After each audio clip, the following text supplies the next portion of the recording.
Top quality और consistent performance के लिए सिर्फ सिल्वर पंप्स। टॉप क्वालिटी और कंसिस्टेंट परफॉर्मेंस के लिए सिर्फ सिल्वर पंप्स, नाम याद रखना। आपल्यासोबत खासदार अरविंद सावंत सर आहेत। सर, खासदार या नावापुढे आता संसद रत्न लागणार आहे, संसद रत्न पुरस्कार मिळालेला आहे। मला खूप आनंद आहे।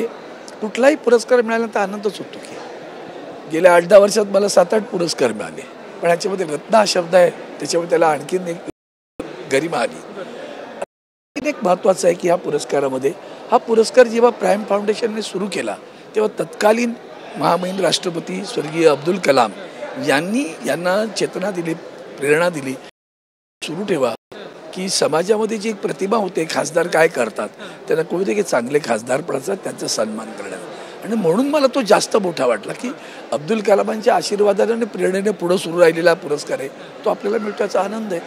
पण त्याचबरोबर या ठिकाणी मला निश्चितपणे 2 गोष्टी जरूर सांगायच्या आहेत की वंदनीय हिंदू हृदय सम्राट शिवसेना प्रमुख श्रीमान बाळासाहेब ठाकरे यांच्याप्रती कृतज्ञता व्यक्त करतो।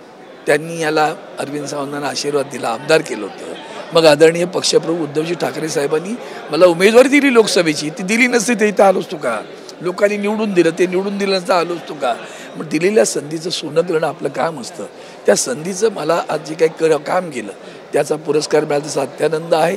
पण या दोघांप्रती मनापासून कृतज्ञता करतो। माझी शिवसेना उद्धव बाळासाहेब ठाकरे पक्षाची त्यांच्याप्रती कृतज्ञता व्यक्त करतो। पुरस्काराचं श्रेय नक्की कोणाला द्याल तुम्ही? असं म्हणताय की केलेल्या कामाचं कसं असतं, मुळात श्रेय म्हणून तर त्यांच्याप्रती कृतज्ञता व्यक्त केली ना। आज तो भावच राहिला नाही सभागृहात, ज्युरीनी निवडलं।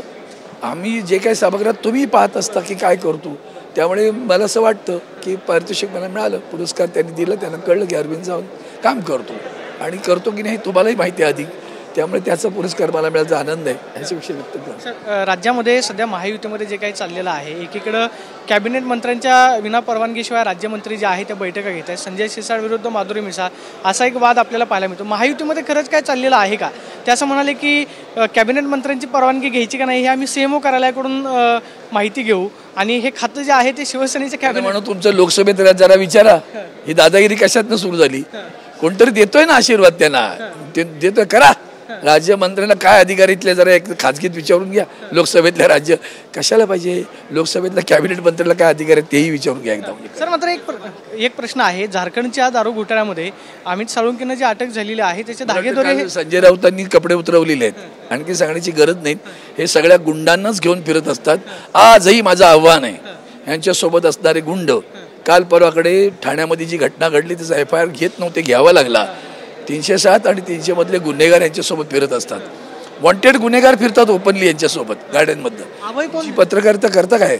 अभय कोण देते? मला नाही माहिती अभय त्या, अरे सरकार किती ते जगभर आहे की भारतीय जनता पार्टी अभय देते ना सगळ्यांना, अभय देते पण सरकार आपल्यात नाही। कुछ भी करो, हमारे भारतीय जनता पार्टी में लॉन्ड्री में हम क्लीन करते, बाद में जो भी करना है कर लो। अजित पवार असं म्हणाले धनंजय मुंडेंना जर कदाचित आपण पाहतोय की या सगळ्या प्रकरणाचे धागेदोरे जे आहेत ते संजय राऊतांनी सांगितलेले आहेत। मात्र जे काही राज्यामध्ये गुंडगिरी सुरू आहे त्याला राज्य सरकार अभय देत आहे अशी सुद्धा टीका अरविंद सावंतांनी केल्याचं पाहायला मिळते। कॅमेरा पर्सन राकेश कुमार सोबत प्रदीप कापसे, TV9 मराठी, नवी दिल्ली।